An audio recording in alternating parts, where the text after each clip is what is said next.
Welcome, everyone.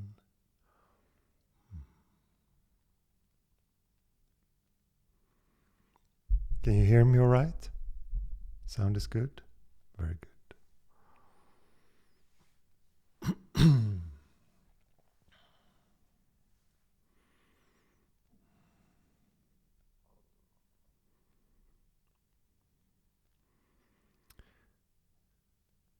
You can start by just finding a comfortable position, closing your eyes, and just notice whatever comes in this moment. You don't have to do anything with it. Just see what the content of this moment is.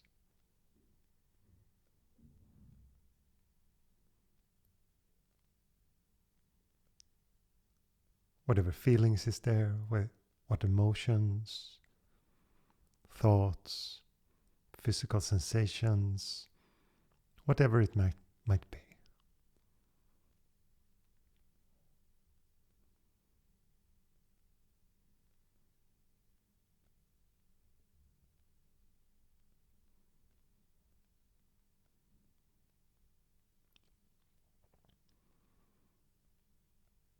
Just be attentive.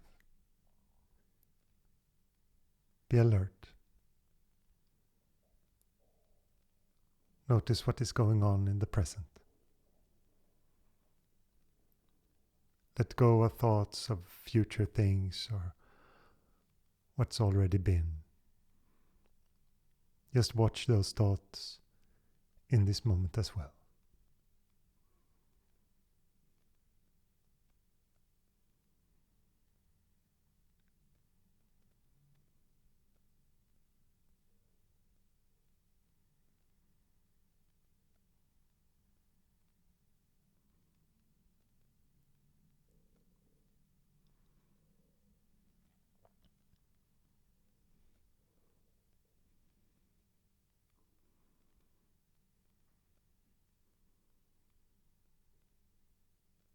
It's not really a matter of doing. Meditation is just exploration of the present moment.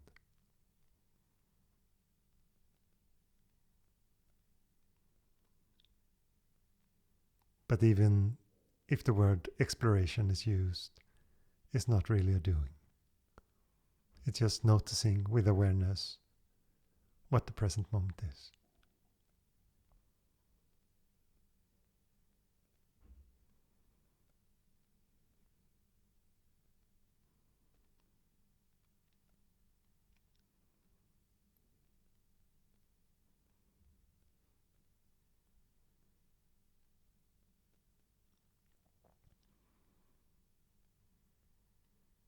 And deepening of meditation is not a question of effort.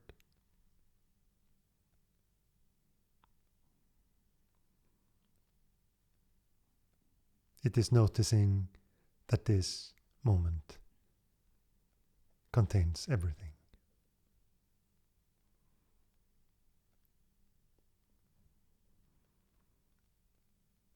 Even if you have a sense of that something is lacking,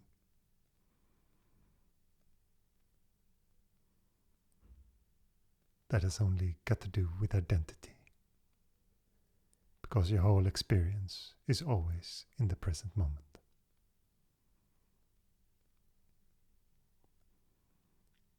And the only thing that can obscure that is the idea of identity.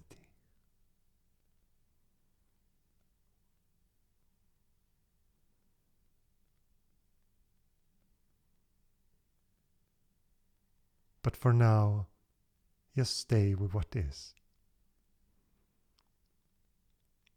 See how the present moment unfolds.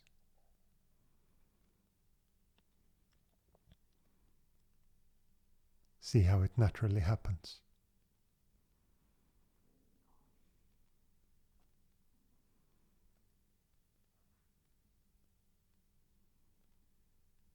Whether you consider yourself a doer or not.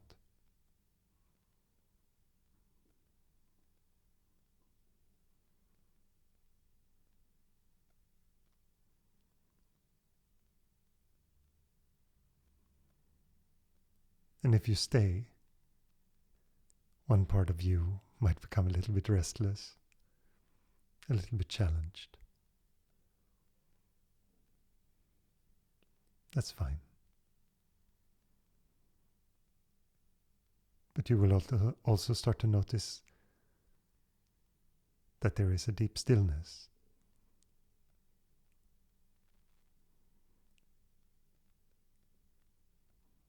That holds the whole of consciousness.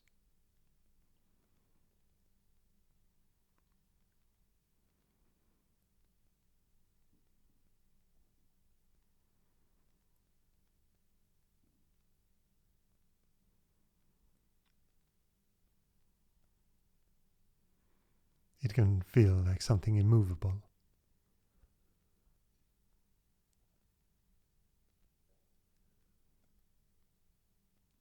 But it's actually just awareness itself.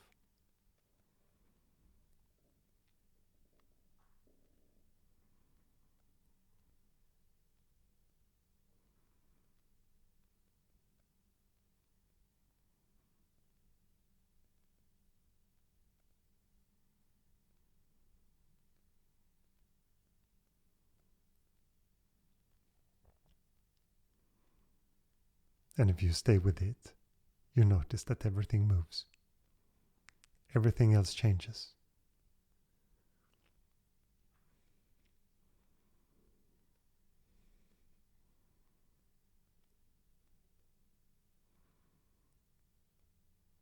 Everything comes and goes.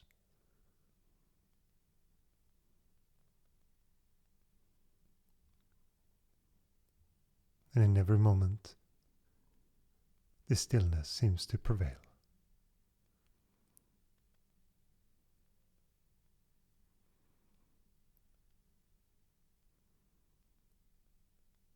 It's not really a thing.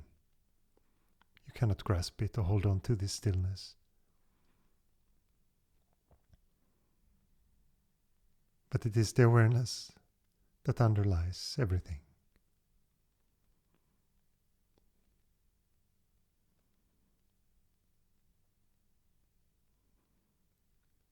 You could call it nothingness, but for some that has negative connotations.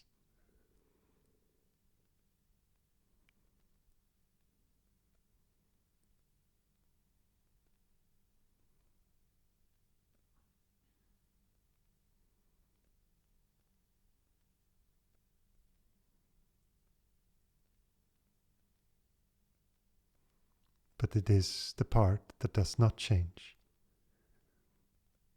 in your changeful experience.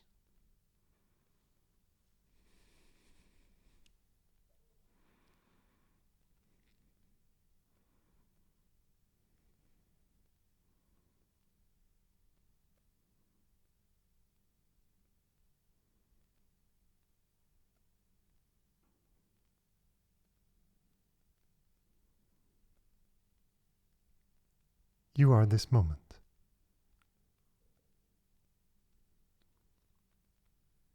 You are nothing else. You have your ideas of who you are, what you are becoming, and what you have been.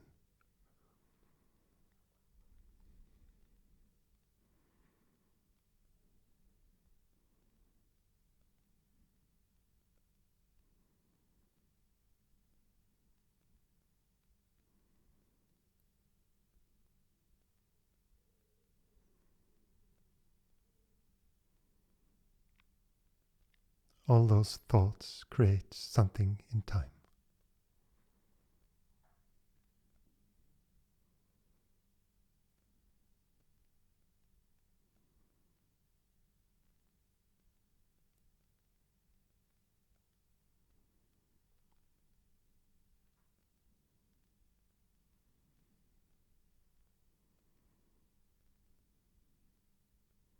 They make you into an idea.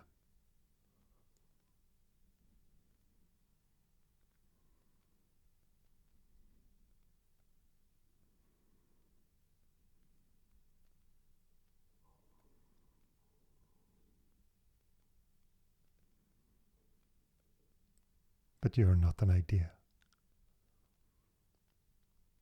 You are beingness itself.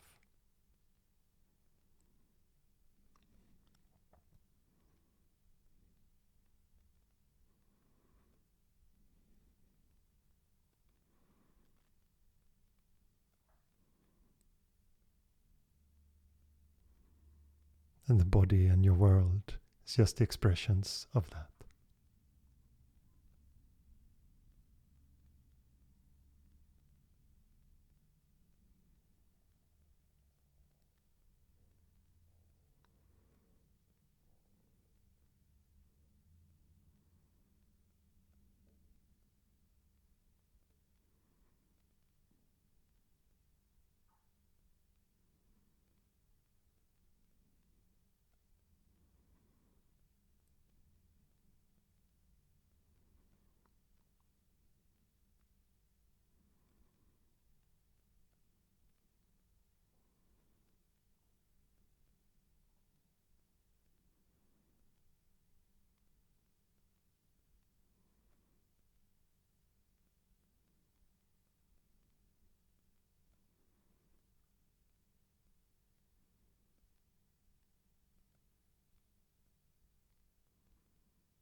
Meditation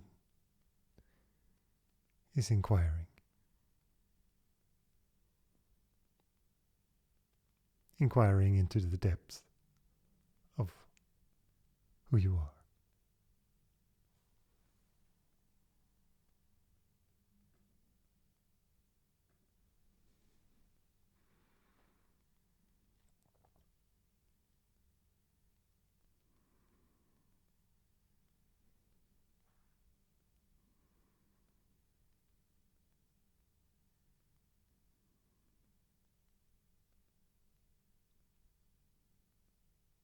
The opportunity that we have in this reincarnation is beautiful.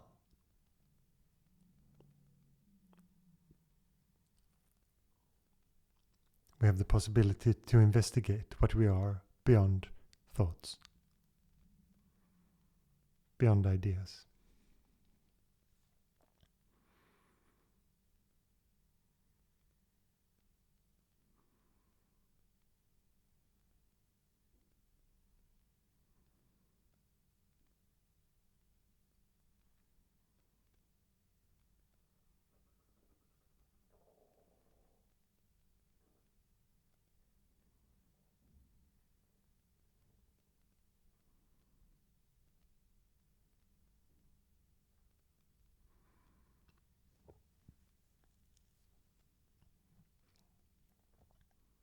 And if you're lucky, you will notice that it is something other than you first thought, this life.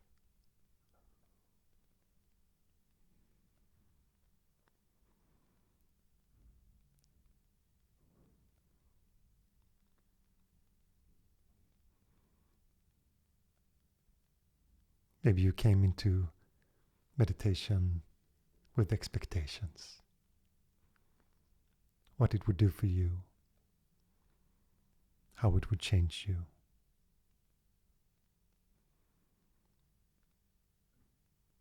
What benefits you would reap.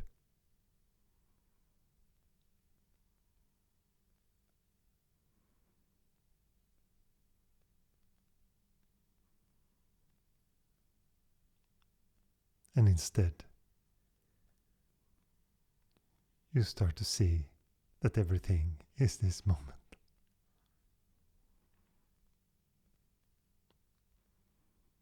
That it's not about cultivating qualities.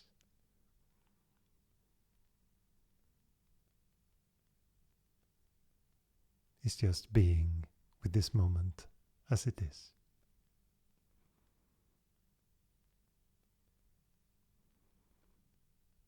And you notice that that is what is quality of life.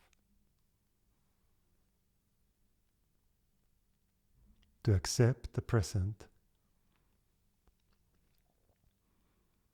as it is coming into existence.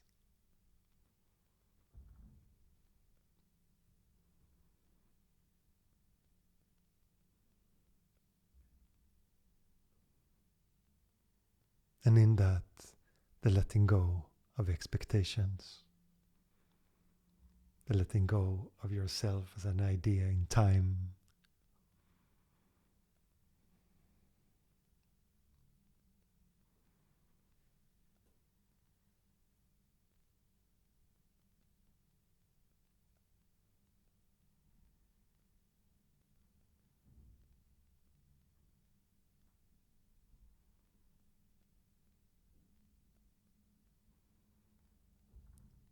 and in that letting go, there is so much space,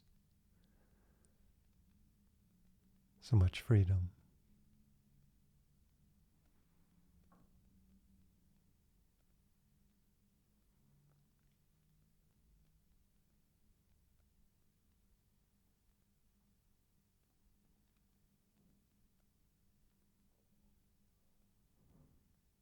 Life becomes beautifully uncertain.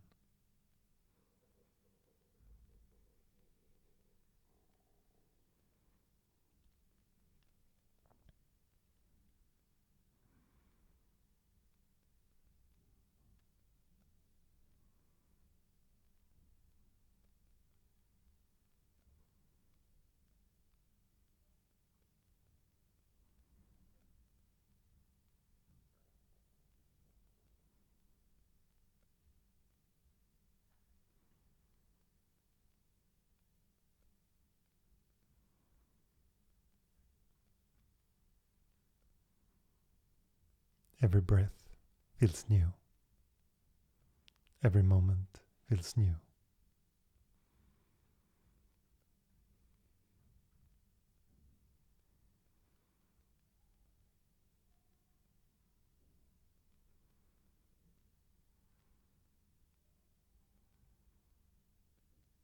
The idea of being saved by a future event feels ridiculous.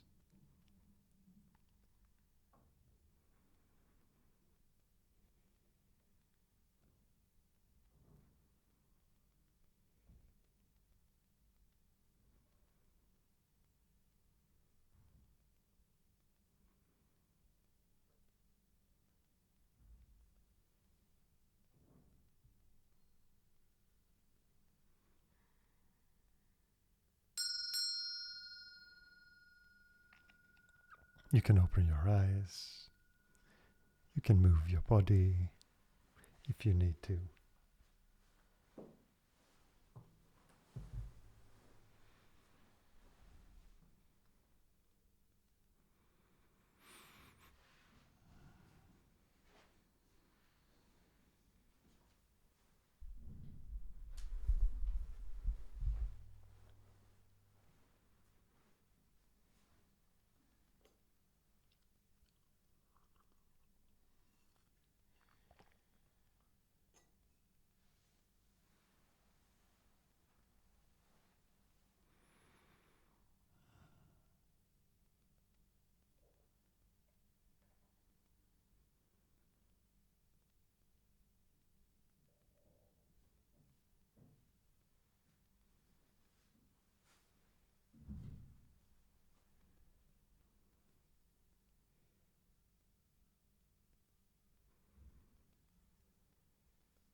Sometimes meditation is mentioned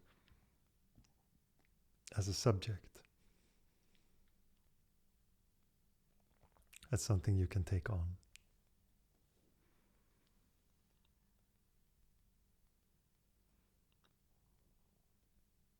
But it's not really true.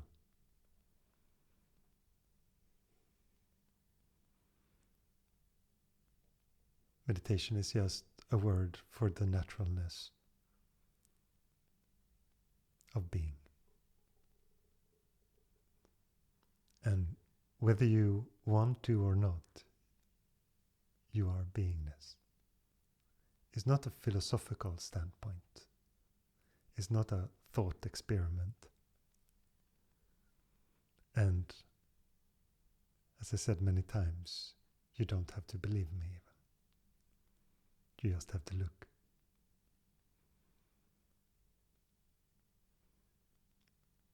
And the experience of meditation is, on the surface, in the relative, could seem different, but in the depth of meditation is always the same.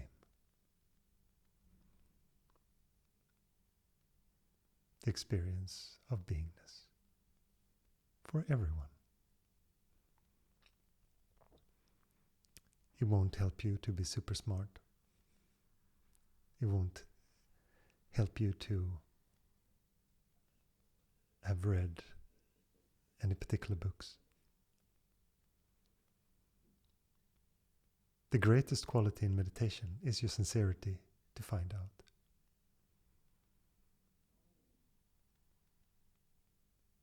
To dare to stay with this moment as it is.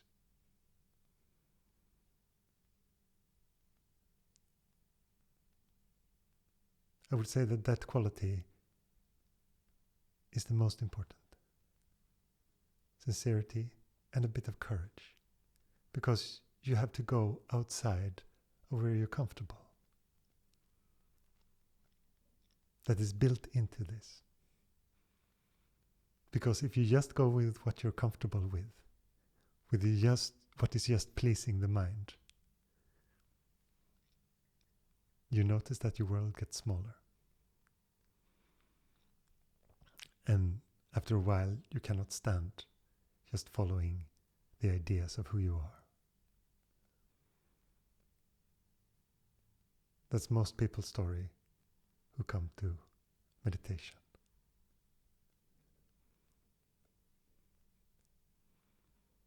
Because they suffer their mind. And it's obvious that you suffer your mind.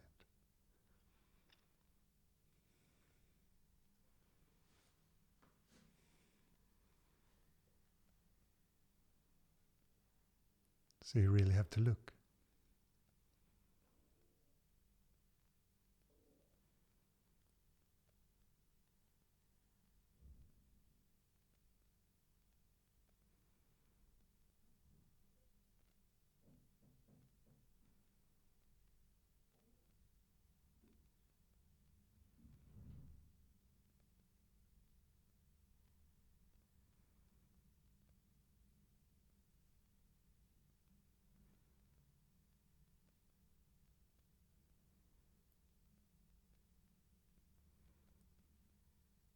And to investigate the present moment, you don't need any very advanced techniques or be very knowledgeable about things. The most important tool is just to be aware of this moment. I think that everyone understands that instruction. Then you might say it's very difficult to be with this moment. And I'm happy when I hear that question, because that means that you have actually tried.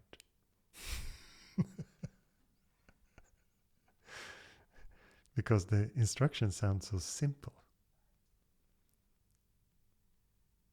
Just be with what is. Be with whatever comes in this moment. And you will start to notice that there is another factor that seems to hijack your mind again and again. And especially your attention and where it should go. thoughts are creeping in and you don't remember how they passed your attention. They're suddenly just there and you're into this daydreaming state, this trance of these thoughts, thinking that they are important. And then you remember, oh, I'm supposed to be aware of my thoughts. And you come back.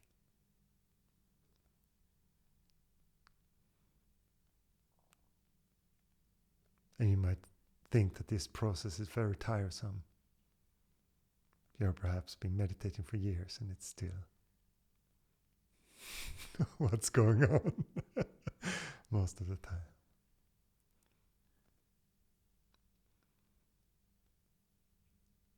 And it is because you have the idea that you are someone that have to keep attention. But the crux is that you are blind to this one. You can talk about it as my ego is this and da da da. But in practice, you're just taken by it. You just believe it. You have a blind faith in it. When you act in the world, you just come from this place feeling like the world is happening to me. You might have a great explanation about the ego and about the world and what it is. But your experience, look at it. Who is listening to this?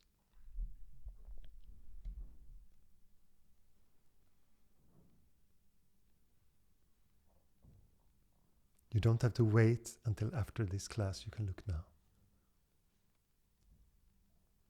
Is there a sense of an I?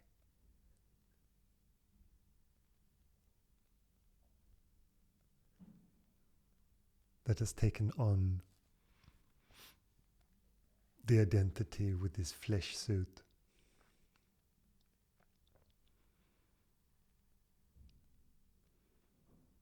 And feels separate from the rest. The whole conclusion that there is a doer.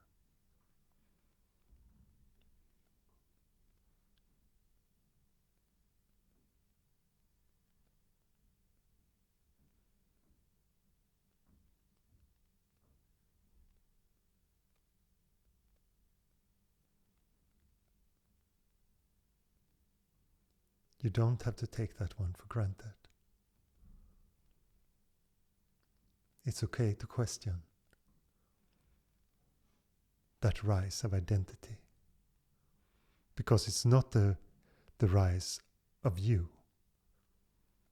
Because you are the whole thing. You are this whole experience. You are awareness itself.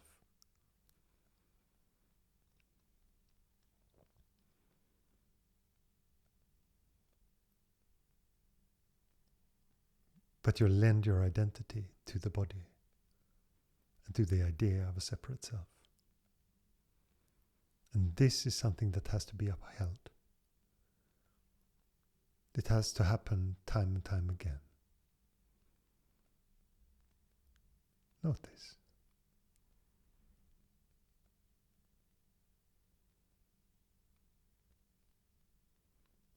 It's like a broken record. Always referring to the someone who is separate.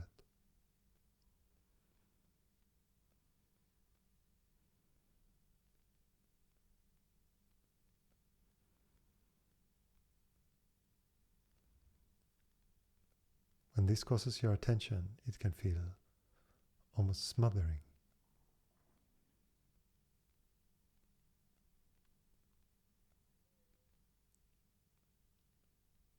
You start to be aware of the hijacker.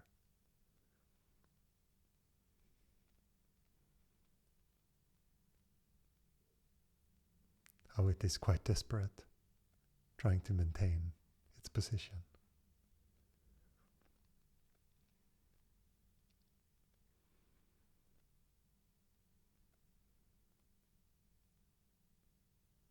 trying to keep you where it's comfortable.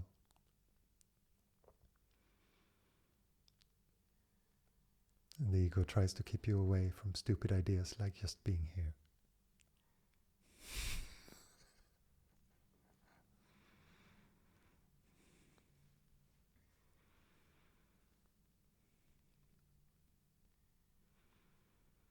And whatever you're interested in, it will take on that role. If you say meditation is number one, the ego would say, okay, let's really do this thing. Let's do the meditation. Let's be the best meditation doer there is. Even though it has nothing to do with meditation. And it will convince you that you're really sincere because you and the ego has this bond now.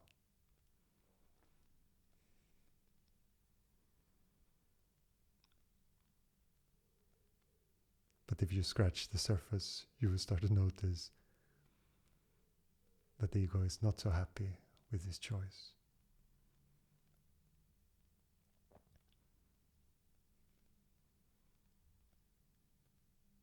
It tries to change all the time so that there is something else. You want to bring in the sense of discontentment into meditation. What is the next step?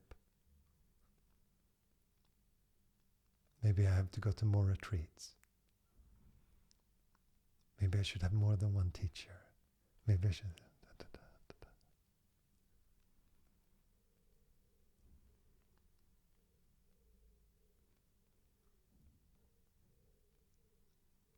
And this is the inner struggle. The consequences of having the experience of being separate. It is constant dissatisfaction.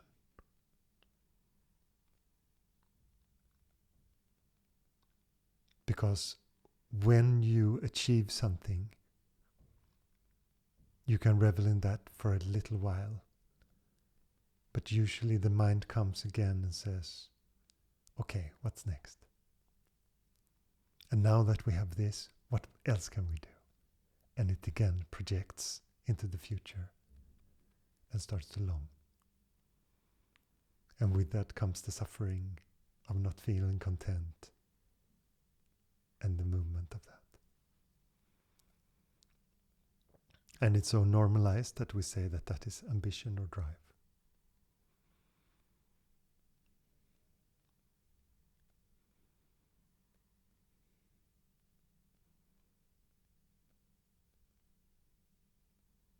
And actually the goal that you're looking for is never the thing. Because you always want to go beyond it. You want it to be done, so that it is gone, so that there is nothing. But that nothingness is always there.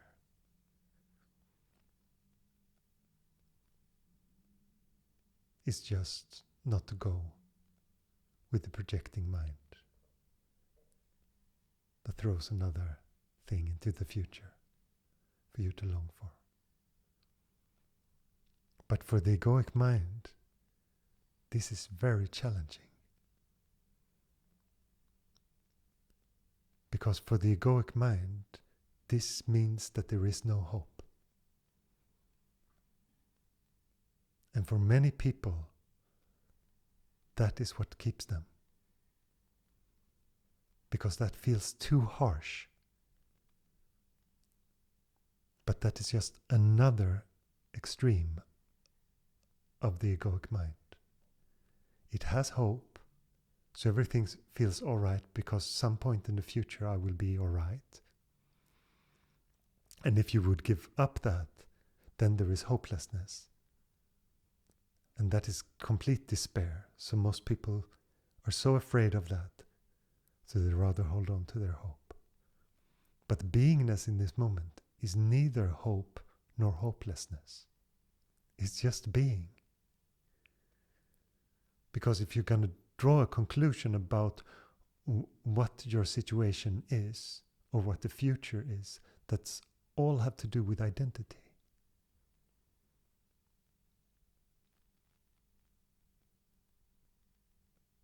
And the deeper your understanding and the more you watch your egoic mind, you will notice that its tendencies to scare you is a big thing that it has.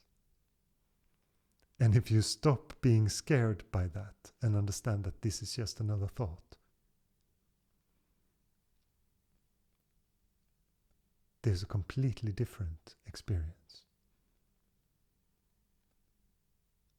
Because suddenly what kept you in line before, kept you triggered, can no longer trigger. It has to be believed in. You have to believe in the fearful response for it to have any bearing.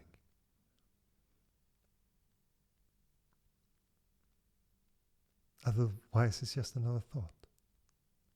However dramatic it is. How big the drama about hope and hopelessness it is.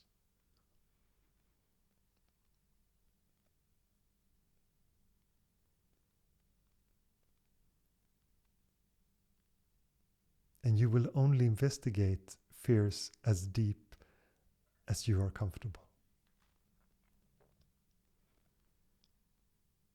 If the maturity is not there, you will not pursue it. It will scare you too much. But the beauty of being with these things is that you are on the edge of your understanding.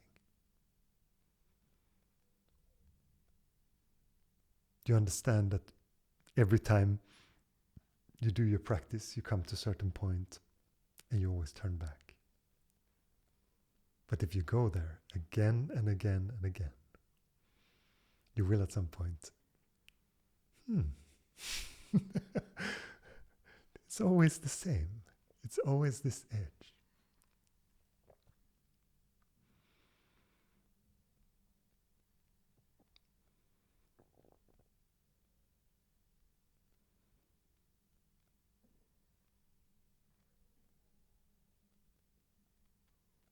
I saw a clip of a little girl called Sky. She was 5 years old and she was dropping in on a mega ramp. Do you know what that is? A skateboard ramp, which is huge. This 5-year-old. And she's with one of the famous skateboarder called Tony Hawk, and he is like he's like encouraging her to drop in.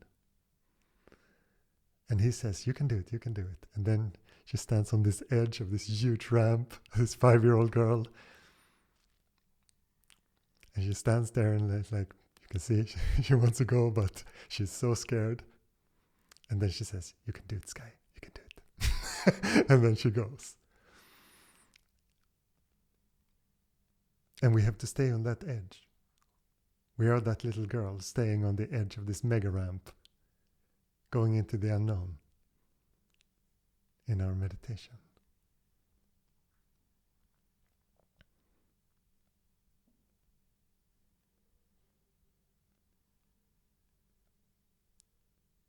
But it's like you have to see that there is no other ways.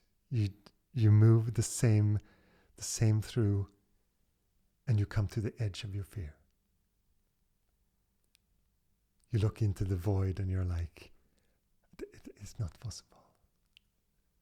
How can I give up things like hope and hopelessness? That seems terrible.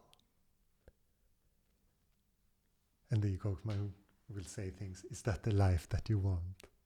What's going to happen with you? Can you keep your job? Can you be a good parent?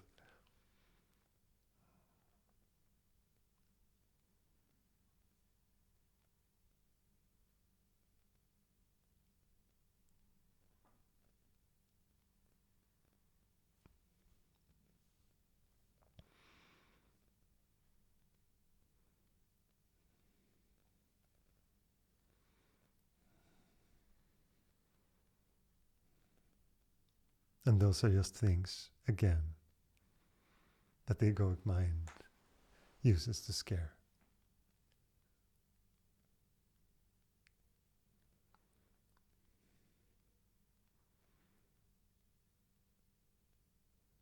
And in non-dual meditation, it's often mentioned that there is nothing that you can do. And that is true, but you can stay.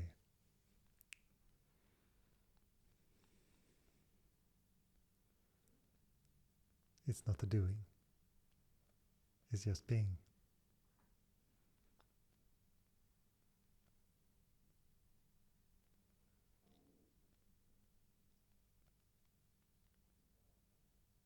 And the mind, to start with, will be so diluted that it will just say that you can do so many things. And that your strategies in meditations are multiple and vast, and perhaps takes a lifetime to learn.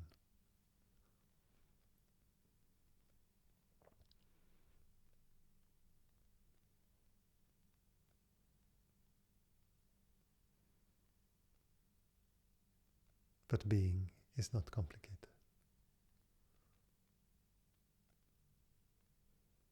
It's not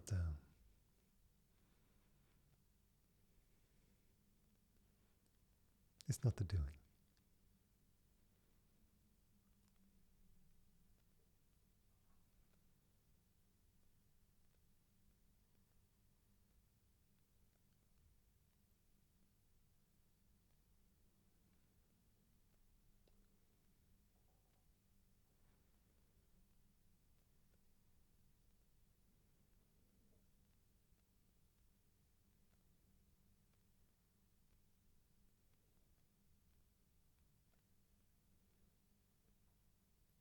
But the more you practice,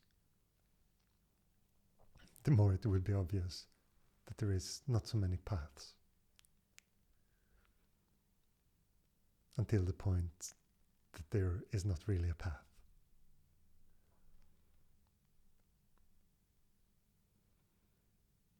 It's just this moment happening.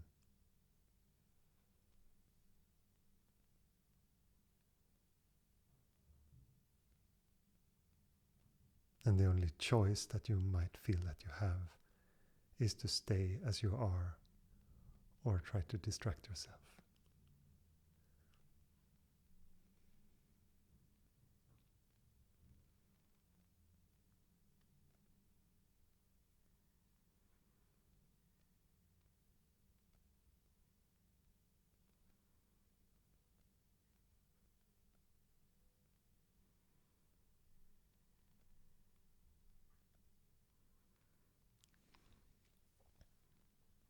But this moment invades your life, either you want it or not.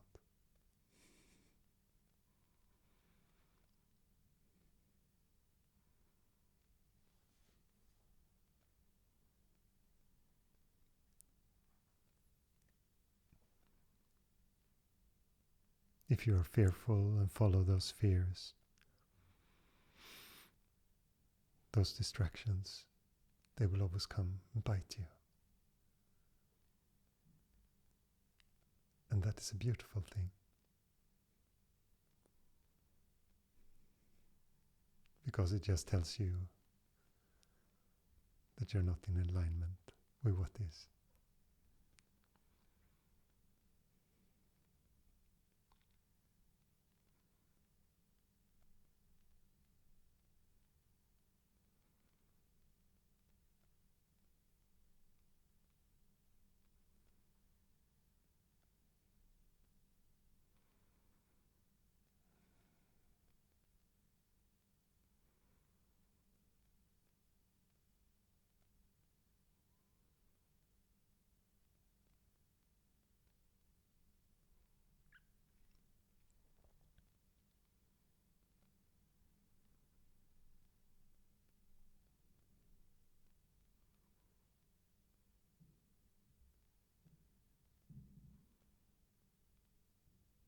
So what is there to do?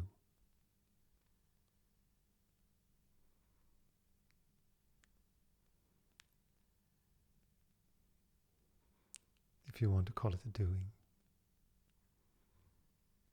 you could stay as you are.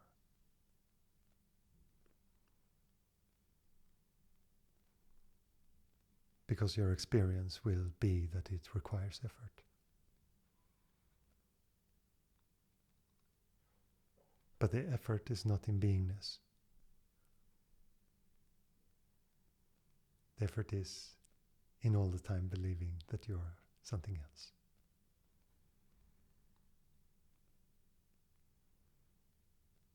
That gives the feeling that you have to remember, that you have to come back, that you have to work on it.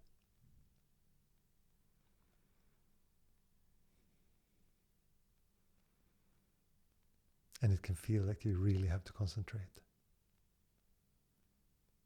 Sometimes you get a headache because you're trying to concentrate so much on just being here.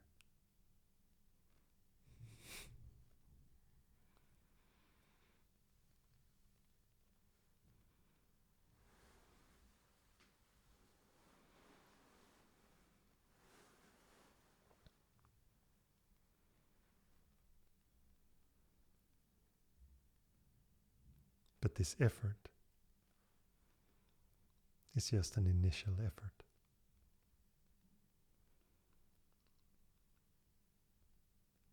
Because at some point you will start to notice that meditation just happens.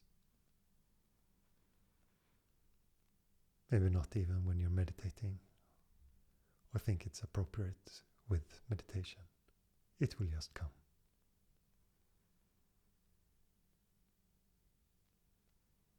You're walking around and suddenly it's quiet.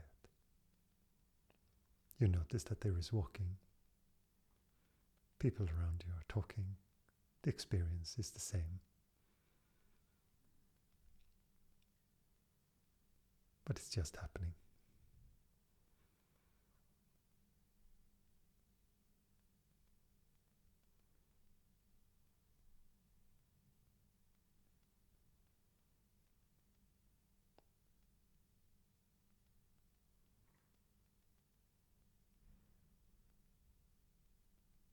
And everyone has these experiences of more or less identification.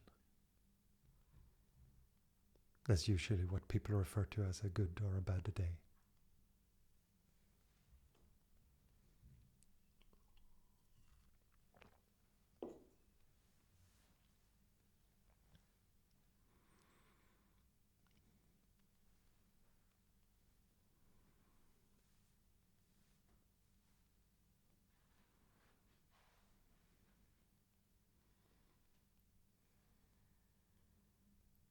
And usually you will start to have a feeling that you have a grasp on what meditation is. That you understand the depth of it. You say, oh, these are the moments of meditation. You might word it like, I know what the stillness is. Or I know what beingness is. Who knows?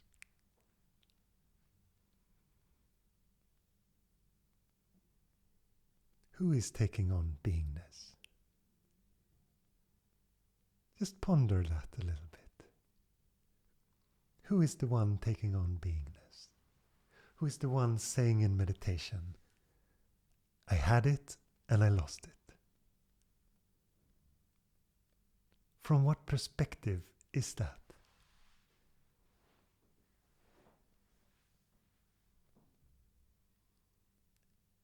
Is that truthful? Is that actually what is going on?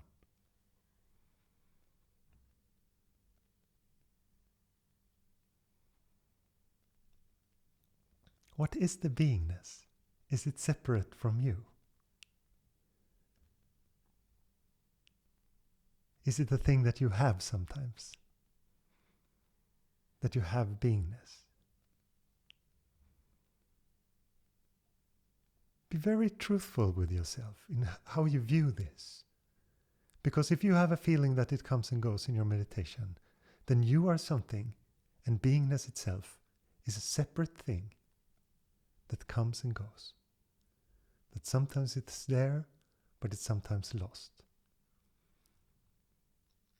So then the question is, what is beingness then? Is it another phenomena? Is it another thing that arises and again goes? Because we also talk about that everything happens in beingness, right? In awareness, whatever you want to call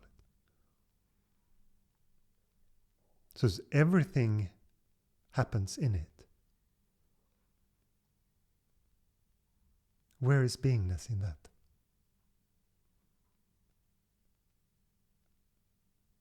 Can it be a phenomena in that? Is it even possible?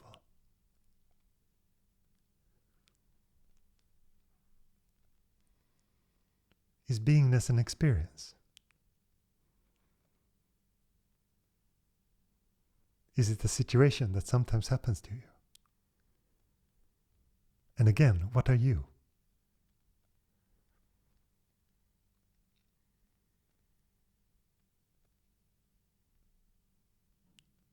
Really look.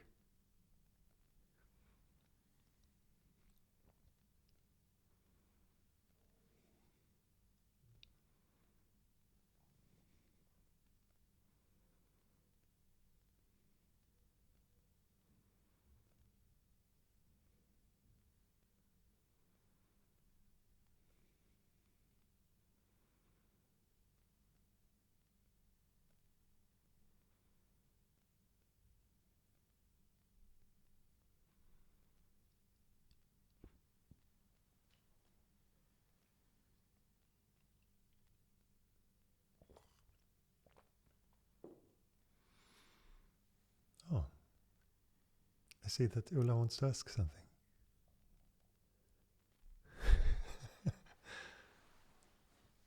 Okay, put on your sound, Ulla. Hey. Hey.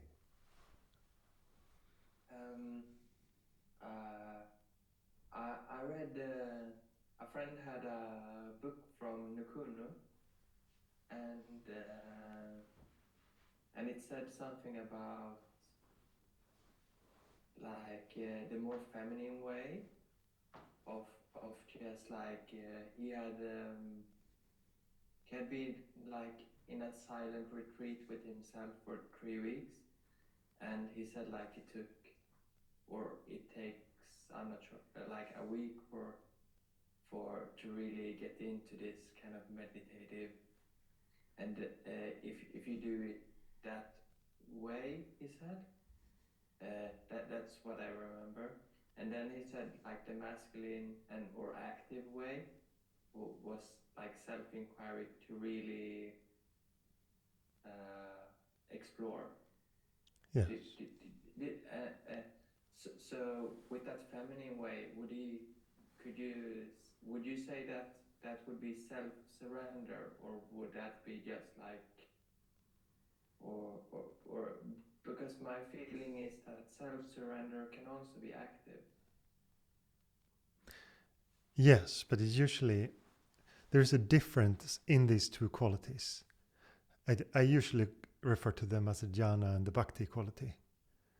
Mm-hmm. And because the more intellectual is this more prodding, contemplating, inquiring, all this. And the bhakti part is the devotional part. But actually both of these have the same goal, and none of those goals are activity. It's just to rest in beingness as it is.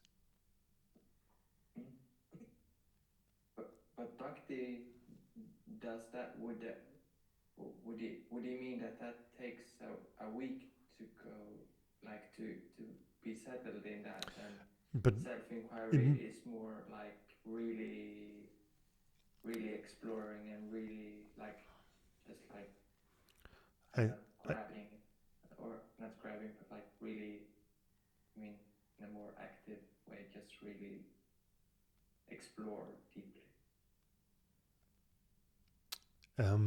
I think that both of those are helpful together, and depending on where you are, it can be helpful, and you might not be in contact so much with one part of it. For example, if you have a tendency to be very intellectual and very philosophical, you might not be in contact with your bhakti side. So usually those things come when you get to be in stillness more. You would start to notice these things that are lacking. And also the one that has this bhakti tendency, that has this devotional tendency, and just want to sing bhajans and be very devotional, and that person will also feel at some point, I have to question. I have to inquire, I have to look. You will start to be drawn to these things. And sometimes I felt like I have I mean, I was drawn to both, I think, or I feel like that. But I felt like with bhakti, it worked better. And when I did or tried to do the jnana practice, for many years, it was just like really self-torture.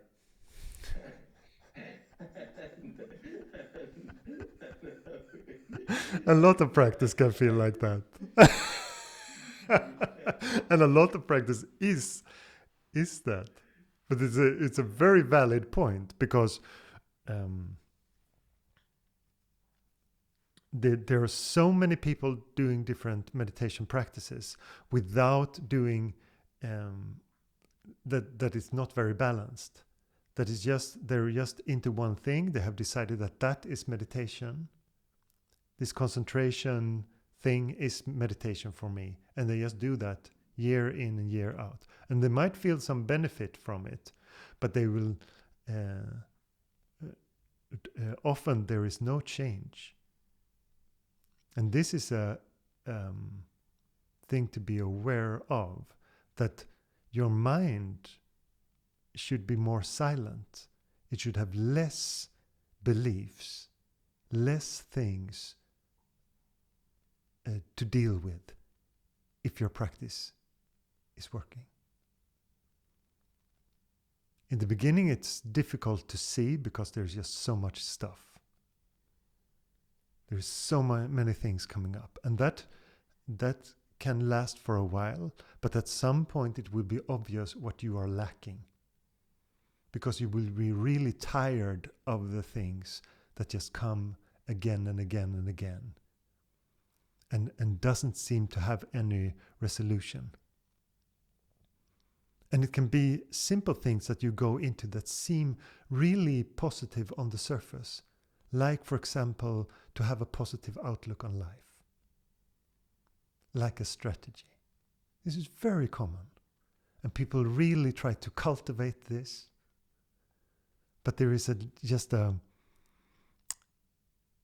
tiny surface of optimism on top of a lot of negativity and a lot of darkness, because you have not been with what is. You have not been with the things that want to be expressed.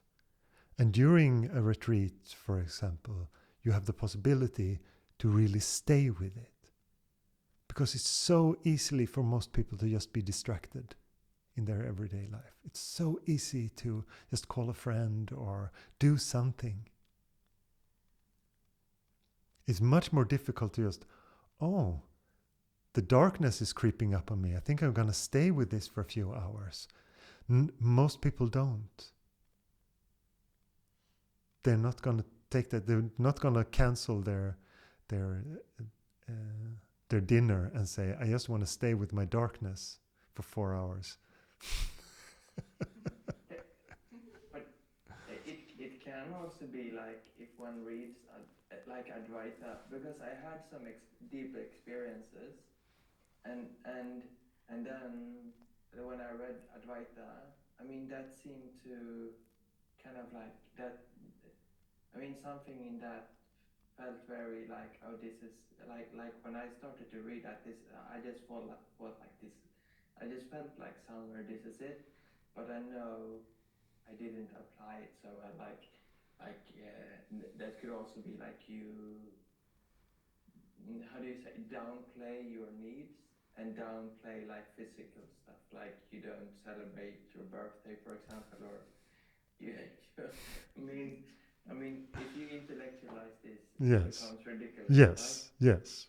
Yeah, yeah. I agree And that's completely. what I mean a little. Yeah. And I think it's And very that's what common. I meant a little. And I would just say that with these things, especially if you're into Vedanta and non-dual teachings, and you start to be interested in the depth of it, I I I understand why having a teacher is so important. Having someone who has more experience that you can talk to about these things are important, because it's so easy to get lost, because it's so easy to make those things into a philosophy. You can have the idea that there is no me, so it's not important to celebrate my birthday, or it's not important to do this or this because I'm not really a someone. And then it's just self-loathing in that, or minimizing yourself. So the egoic mind is there in full effort, just continuing tendencies that you have. So it's so good to expose those to someone who understands it. It is scary, but it's one of the most beneficial things to do, because it also takes away the arrogance of I know, which also is very, very dangerous and it's not dangerous in a any dramatic fashion. It's just dangerous in the way that you get stuck and absolutely nothing happens because you already know. You have been practicing for a long time, you already know. And that stuckness can be very difficult. And to say, I don't know, I feel confused about this, or I don't know where to go from here. To just be okay with feeling lost in it. And when it can feel like I've been doing this for so many years, or I've been doing this and this, so I should know. Or other people consider me a person that knows these things. So it's so easy to I can. It's so easy to build a personality around those things. Yes, please. Thank you. I can explain just a little bit, and then I can ask you what you think of it. So I think the first time I tried jnana yoga or self-inquiry and not self-surrender, and it worked, was when I read. I felt like I didn't want to read all this book, and then the author, who was called maybe Jenna McKenna or something, he said like, if I want to summarize this book by 2 sentences, it would be like, think for yourself and figure out what's true. And then I went into self-inquiry and just whenever they came contractions, I just felt like, or sort of like,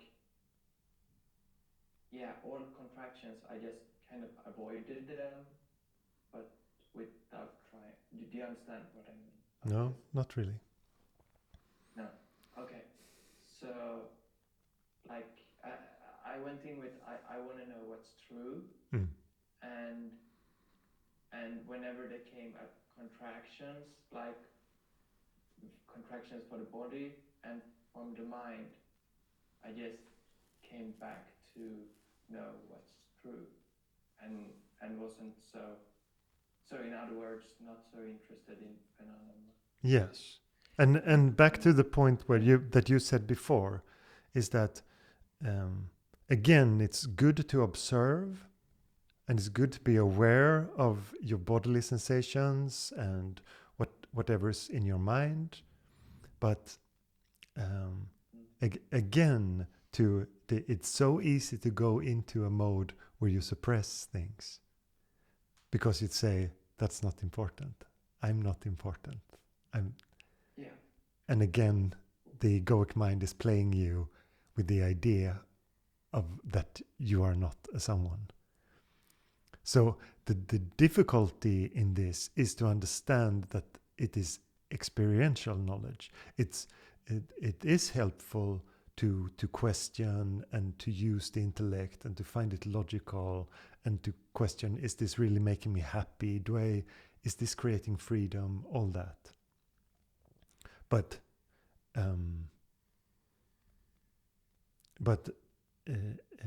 the intellect has its limitations. That's why we go to experiencing.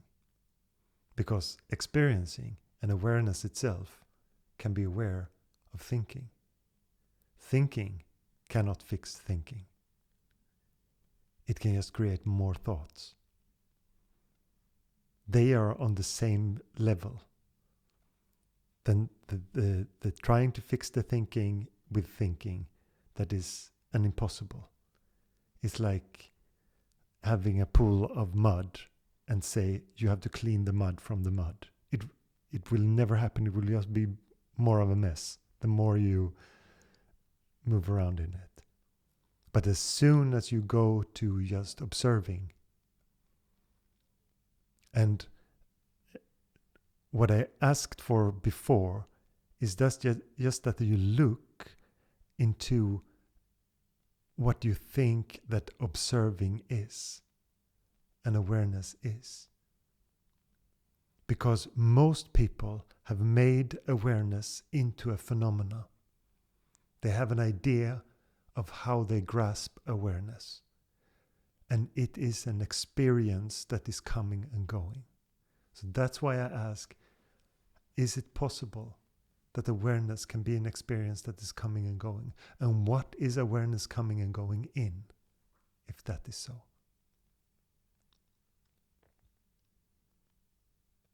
And is there a difference between awareness and you?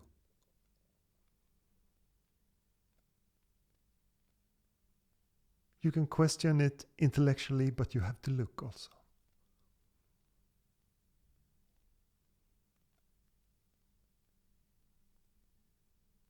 What is this experience?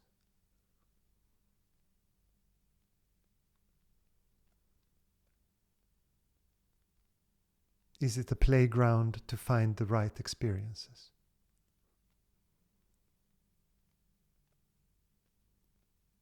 That's the approach that some people have.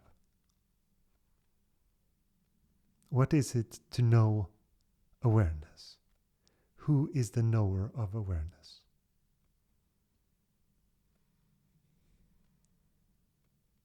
Is that an impossible question?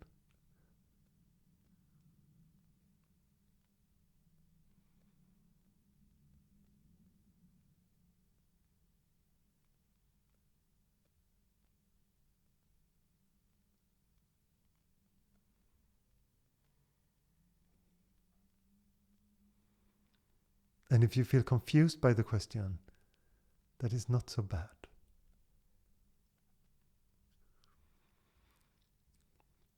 Because the worst thing is to be certain that you know when you don't have the experience. Because then it's purely speculative.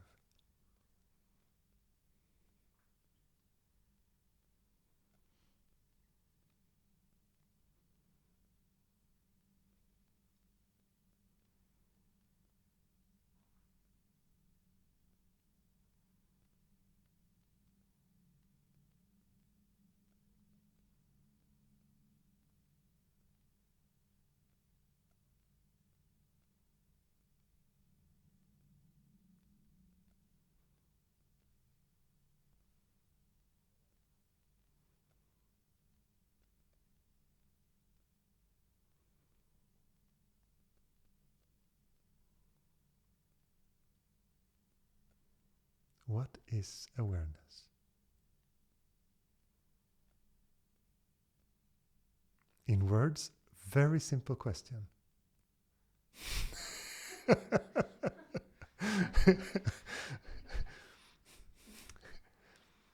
I'm not even saying what is the meaning of life.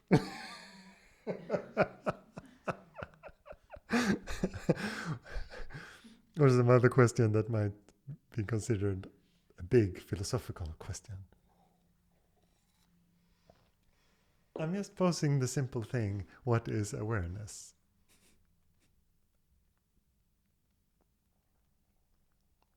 Where does awareness reside?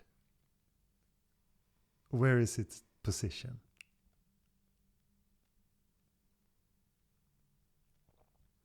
From where is awareness looking?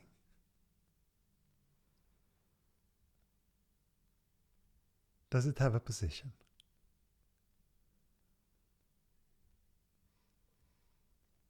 Is it in your brain?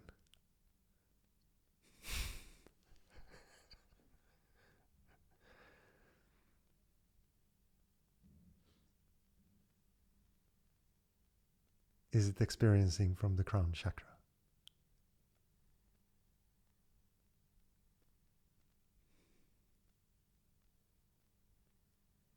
Does it have a position?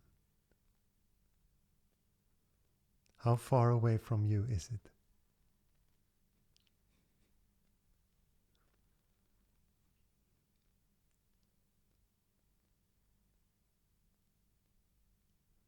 Is it big or small?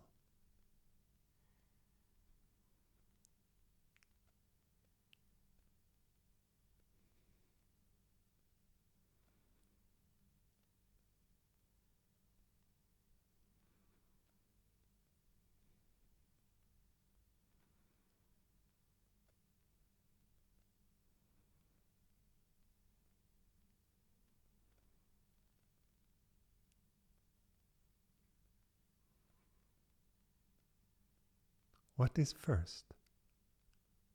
What is the order of the experience? Everything that can be experienced has to come after awareness. No?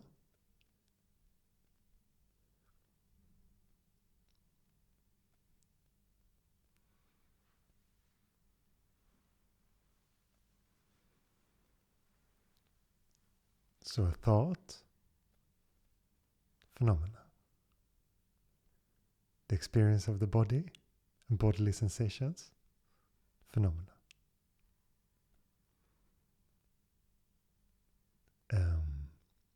A subtle longing for something, still a phenomena.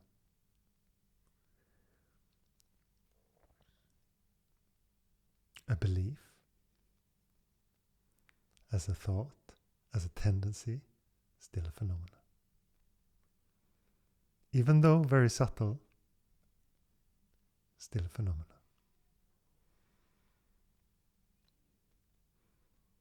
So what can determine that these are phenomena? Even the subtlest things.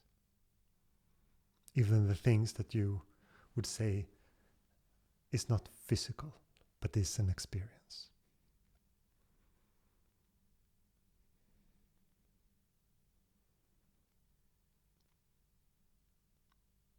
Every time you look into things and you notice, it comes from awareness.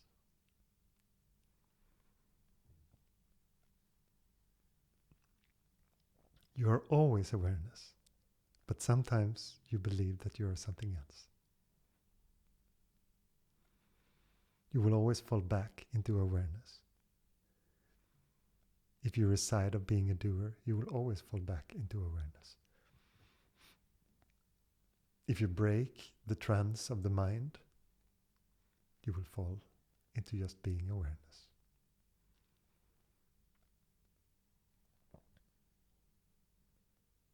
You will probably talk about the experience of it For one person, it can be a terrible experience because they feel like they lost their center, they lost themselves, and they were not ready, they feel like. So they would say, I had a terrible experience. And another person could say, I had a wonderful experience. I lost the self for a while. It was freedom. Complete bliss. And you will talk about it as an experience. But those two people could have had the same experience. It's just interpretation and the relationship to it that is different. But both for a while fell into beingness.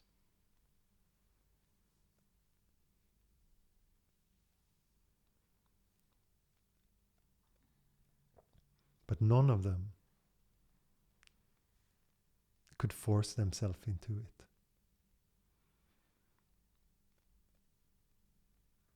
None of them could make that happen. Because that would imply a separate doer. And the experience is that there is no separate doer.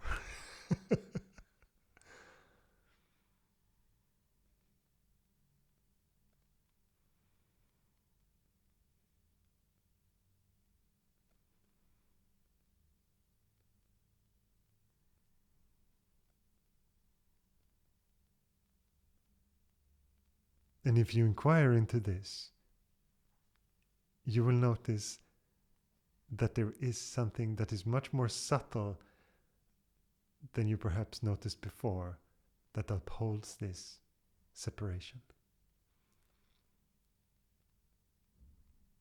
That even without words, you can go into this sense of separation and doership from that point.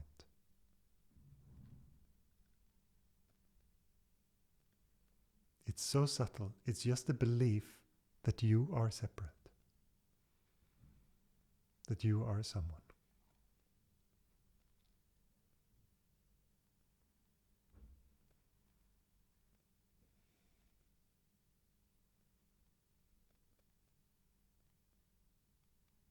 Just examine it.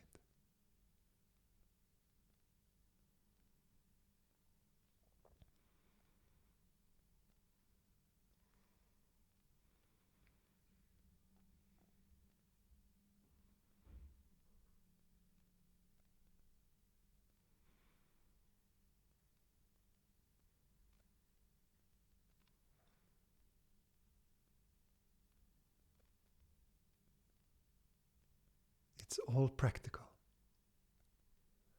You can contemplate with certain things, you can stay with them, but it's all practical.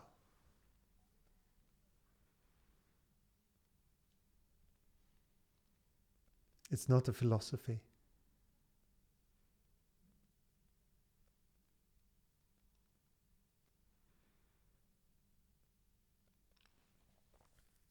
It's not a strategy that you hold. But you have to go through all those things, all those trying.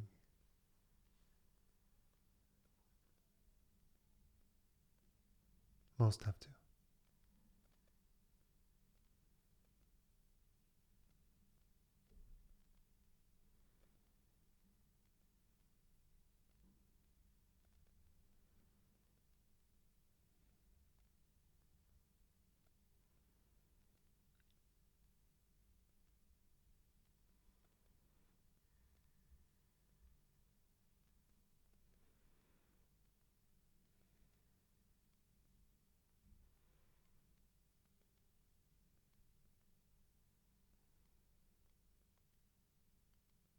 And intuitively, it does something. Just this field. Just being here. Time and time again pointing to the present moment.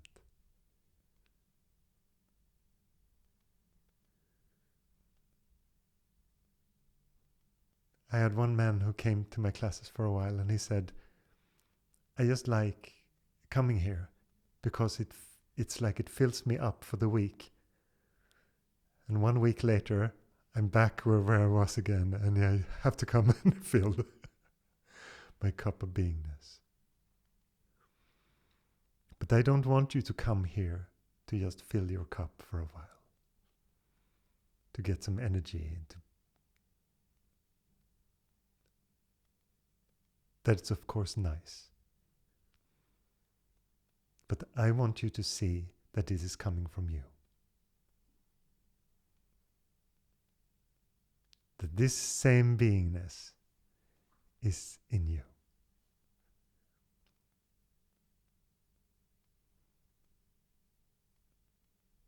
There is no external event coming to Wednesday meditation. That happens in you. Just for a while you align with that, and then there can be peace.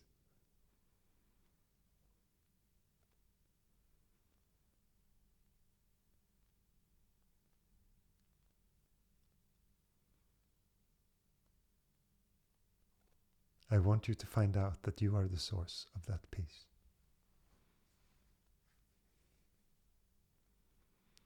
That you don't need anyone or anything.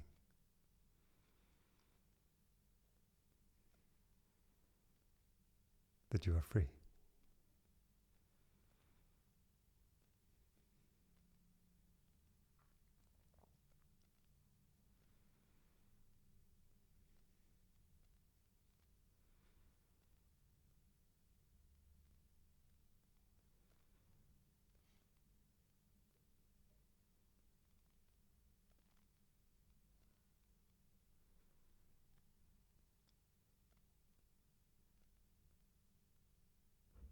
And I'm happy that you come.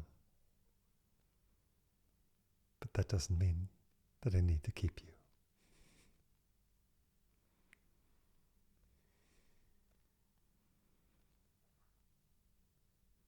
What is it that they say? A flower is most beautiful when it's not picked, because then it can thrive and grow. As soon as you pick it, it withers.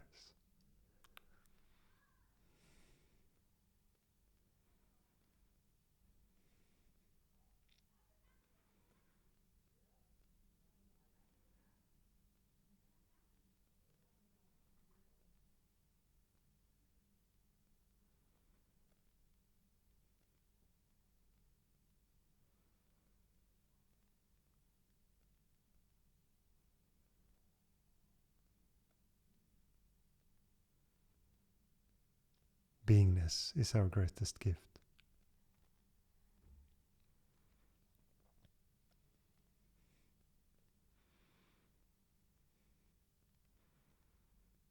It's strange to say that when it's not a phenomenon.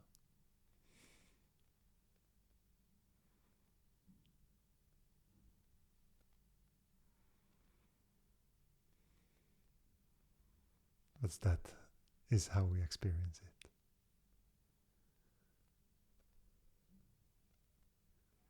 And we have to talk about it. We have to make it into a word.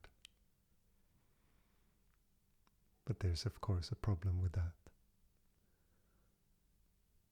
That it then turns into a concept.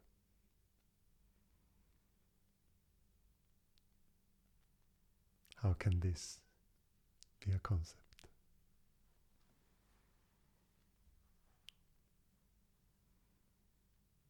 How can the now be a concept?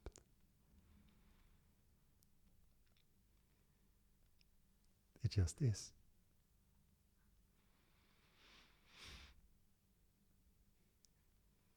The now is not a thing wedged between the future and the past.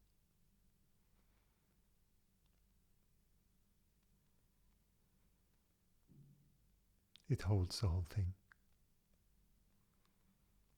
The now encompasses both future and the past. They're just thoughts happening in the now.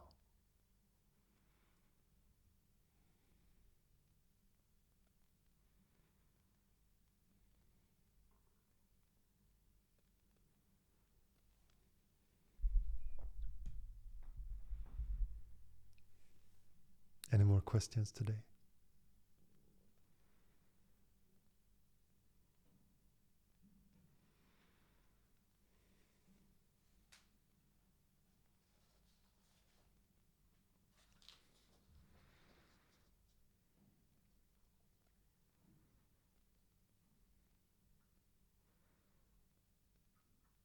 We can sing something.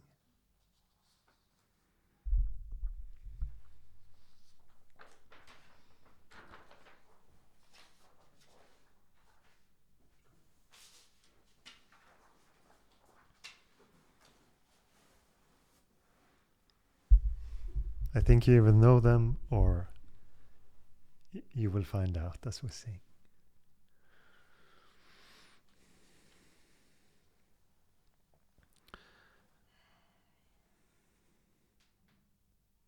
You want to choose something, Sanna? Yes, a new one. Sorry? A new. One of the new ones? Yes. Nataraja. Yes. Nataraja, Nataraja, Jai Shiva Shankara Nataraja. Nataraja, Nataraja, Jai Shiva Shankara Nataraja. Shiva Om, Shiva Om, Shiva Om, Shiva Om, Shiva Om, Shiva Om. Nataraja, Nataraja, Jai Shiva Shankara Nataraja. Nataraja, Nataraja, Jai Shiva Shankara Nataraja. Shiva Om, Shiva Om, Shiva Om, Shiva Om, Shiva Om, Shiva Om. Nataraja, Nataraja, Jai Shiva Shankara Nataraja. Nataraja, Nataraja, Jai Shiva Shankara Nataraja. Shiva Om, Shiva Om, Shiva Om, Shiva Om, Shiva Om, Shiva Om.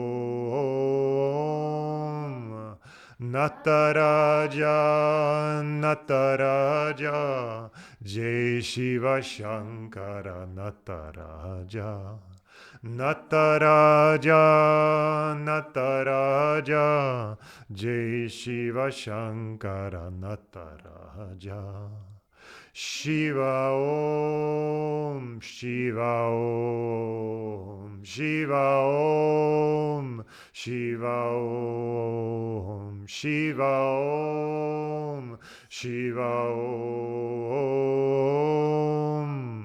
Nataraja, Nataraja, Jai Shiva Shankara Nataraja.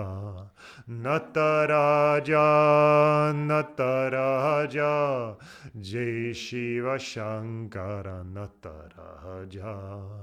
Shiva Om, Shiva Om, Shiva Om, Shiva Om, Shiva Om, Shiva Om.